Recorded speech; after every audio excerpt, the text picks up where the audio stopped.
Bismillahirrahmanirrahim. Pada kisah kali ini kita akan membahas tentang sejarah sebuah bangunan super megah dan indah yang dibangun atas perintah seorang raja zalim dari Mesir. Bangunan megah tersebut tidak lain adalah piramida. Namun dalam video ini kita akan mengulas sejarah piramida dari sudut pandang Sains dan Islam.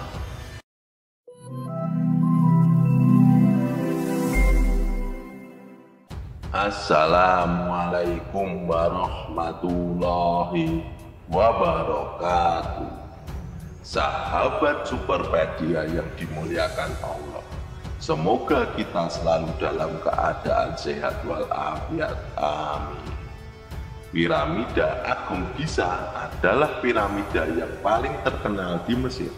Namun pada tahun 2008 para ilmuwan telah menemukan banyak piramida di Mesir. Jumlahnya diperkirakan antara 118 hingga 138 piramida, mulai dari yang berukuran kecil, sedang, hingga sangat besar. Nah, piramida Agung Giza adalah piramida terbesar dari semuanya. Lebar piramida ini mencapai 230 meter, tinggi 146 meter, dan diperkirakan dibangun pada tahun 2580 sebelum Masehi. Fungsinya adalah sebagai monumen dan makam para raja Mesir. Konon, ketika raja-raja Mesir meninggal dunia, jasad mereka diawetkan dan disimpan di dalam piramida bersama dengan harta-harta yang mereka tinggalkan. Luar biasanya, piramida ini dibangun dari balok-balok batu yang ditumpuk hingga membentuk segi empat. Satu balok batu beratnya bisa mencapai 3,5 ton, kira-kira seberat setengah bangunan rumah di Indonesia. Piramida ini tersusun dari sekitar 2,3 juta balok batu. Karena begitu megah dan kompleksnya, sebuah piramida dapat dibangun dalam waktu 20 tahun lamanya. Sahabat seiman, seorang sejarawan Yunani bernama Herodotus pernah mengunjungi piramida besar pada tahun 450 sebelum Masehi. Ketika itu Herodotus melakukan penelitian di sana dan menyimpulkan bahwa piramida dibangun oleh ribuan budak yang dipaksa bekerja keras atas perintah Firaun. Sejak saat itulah rumor ini mulai tersebar di mana-mana. Namun di kemudian hari pendapat Herodotus terbantahkan.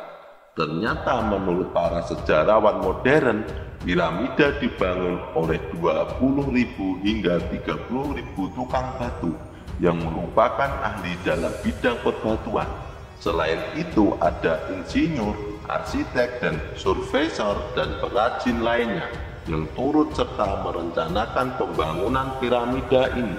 Lebih dari 100.000 pekerja konstruksi juga dilibatkan dalam proses tersebut. Di sini ada seorang tokoh jenius yang mengambil peran besar dalam pembangunan piramida. Tokoh ini sangat penting dalam proses pembuatannya hingga namanya disebut sebanyak 6 kali dalam Al-Quran. Tokoh penting tersebut bernama Haman. Allah berfirman dan berkata Firaun, "Hai Haman, buatkanlah bagiku sebuah bangunan yang tinggi supaya aku sampai ke pintu-pintu, yaitu pintu-pintu langit, supaya aku dapat melihat Tuhan Musa, dan sesungguhnya aku memandangnya sebagai seorang pendusta." Al-Quran Surah Al-Mu'min 36-37. Dalam Al-Quran diceritakan bahwa Fir'aun memerintahkan Haman untuk membangun piramida. Haman sendiri adalah penasihat kerajaan yang memiliki kepintaran luar biasa. Namun umat Kristen menghina Al-Quran karena dalam Bimbel mereka disebutkan bahwa Haman adalah seorang pembantu raja di zaman kerajaan Babilonia. Sedangkan di dalam Al-Quran, Haman adalah pembantu Firaun yang hidup di zaman Nabi Musa alaihissalam. Menurut penelitian ahli sejarah, Profesor Maurice Buchanan mengatakan bahwa nama Haman tidak ditemukan dalam catatan sejarah Firaun karena bahasa hieroglif telah lama dilupakan. Namun ketika Profesor Maurice mencari nama Haman dalam kamus besar bahasa hieroglif, ia menemukan bahwa Haman adalah seorang yang pernah hidup di istana Firaun sebagai kepala staf ahli pahat batu dan bertanggung jawab atas pembangunan bangunan besar milik Firaun pada masa itu. Dalam tafsir Ibnu Katsir, khususnya dalam kitab Qasasul Anbiya, dijelaskan bahwa Haman adalah salah satu tokoh paling berpengaruh di kerajaan Firaun. Ia adalah orang yang paling bertanggung jawab atas pembangunan bangunan besar milik Firaun. Sahabat Superpedia yang dimuliakan Allah, Firaun atau sebutan lain untuk Raja Mesir bukanlah nama untuk satu orang saja. Dalam sains modern disebutkan bahwa ada sekitar 10-15 Firaun yang pernah berkuasa di Mesir.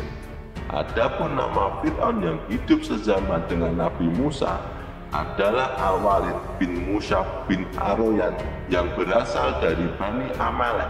Ia juga dikenal dengan nama Ramses II. Sejauh ini Ramses II sering diidentifikasikan sebagai Firaun yang hidup di zaman Nabi Musa. Dia adalah sosok Firaun yang terkuat dan terkejam sepanjang sejarah. Ramses II berkuasa selama 66 tahun, menjadikan Firaun dengan masa kekuasaan terpanjang di Mesir. Sahabat seiman, kembali lagi kita ke pertanyaan-pertanyaan. Bagaimana mungkin membangun piramida sebesar itu di masa lalu? Padahal teknologi saat itu tidak secanggih seperti sekarang. Ajaibnya, sebelum para ahli dan sejarawan modern melakukan penelitian, Al-Quran sudah jauh-jauh hari menjelaskan tentang cara membangun piramida Mesir. Allah Subhanahu wa Ta'ala berfirman, "Hai pembesar kaumku, aku tidak mengetahui Tuhan bagimu selain aku. Maka bakarlah wahai Haman untukku tanah liat. Kemudian buatkanlah untukku bangunan yang tinggi supaya aku dapat naik melihat Tuhan Musa. Dan sesungguhnya aku benar-benar yakin bahwa dia termasuk orang-orang pendusta." Al-Quran Surat Al-Qasas 38. Jadi Al-Quran sudah menjelaskan bagaimana balok-balok batu yang beratnya mencapai 50 ton itu disusun hingga menjadi piramida. Para sejarawan dan peneliti sibuk mencari tahu bagaimana orang-orang zaman dahulu membuat piramida. Namun penjelasan tersebut sudah ada di dalam Al-Quran. Tanah liat atau lumpur dikumpulkan, lalu dibawa sedikit demi sedikit ke atas piramida. Kemudian dilakukan proses pembakaran di sana. Hasilnya terbentuklah balok-balok batu yang beratnya 50 ton. Malahan ada seorang sejarawan dulu yang berpendapat bahwa balok-balok batu tersebut diangkat ke atas piramida oleh hewan-hewan besar seperti gajah atau kereta yang ditarik oleh kerbau. Ada juga yang berpendapat bahwa piramida dibangun oleh manusia-manusia raksasa yang hidup pada masa lalu. Bukankah itu terdengar aneh? Padahal pendapat ini datang dari seorang yang sangat terpelajar. Tapi lihatlah sahabat, bahwa Al-Quran bisa lebih ilmiah dan logis dalam menjelaskan bagaimana piramida itu dibangun. Lalu seorang ilmuwan modern bernama Profesor Joseph Davidovich melakukan penelitian tentang cara membangun piramida Giza. Dia menemukan jejak reaksi cepat yang menunjukkan bahwa batu piramida itu terbuat dari lumpur atau tanah liat. Sebelumnya para pakar geologi belum bisa membedakan mana batu alam dan mana batu buatan. Namun dengan peralatan canggih saat ini, Profesor Joseph berhasil membedakan keduanya. Dan terungkaplah bahwa batu piramida dibuat sesuai dengan apa yang telah difirmankan Allah di dalam Al-Quran sejak 1400 tahun yang lalu. Sahabat Superpedia yang dimuliakan Allah, Tujuan dari Ramses II atau Fir'aun pada zaman Nabi Musa alaihissalam dalam membangun piramida adalah untuk naik ke tempat yang tinggi guna membuktikan apakah di atas langit benar-benar ada Tuhan Nabi Musa. Karena Fir'aun dikelilingi oleh orang-orang yang jenius dan pintar, ia menjadi sombong dan mengaku sebagai Tuhan. Untuk meyakinkan kaumnya bahwa tidak ada Tuhan selain dirinya, Fir'aun ingin naik ke atas untuk melihat Tuhan Musa. Tak hanya itu, setelah Fir'aun mencapai tempat yang tinggi, ia menipu kaumnya dengan memanah ke langit, berpura-pura hendak membunuh Tuhan Musa. Sebelumnya, ia telah melumuri anak panah tersebut dengan darah untuk menipu kaumnya dan menguatkan klaimnya. Sahabat seiman, bagaimana mungkin Al-Quran yang telah diturunkan sejak 14 abad yang lalu dapat menjelaskan secara implisit tentang cara membangun piramida Mesir. Bahkan Nabi Muhammad tidak pernah pergi ke Mesir atau menyaksikan piramida secara langsung. Ini membuktikan bahwa Al-Quran adalah wahyu Allah Subhanahu wa Ta'ala yang diturunkan kepada Nabi Muhammad SAW. Maha benar Allah dengan segala firman-Nya. Wallahu a'lam bishawab.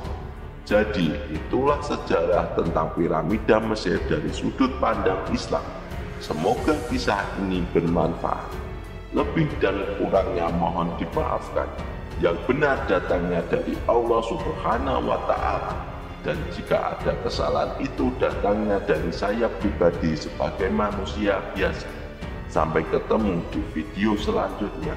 Saya akhiri. Wassalamualaikum warahmatullahi wabarakatuh.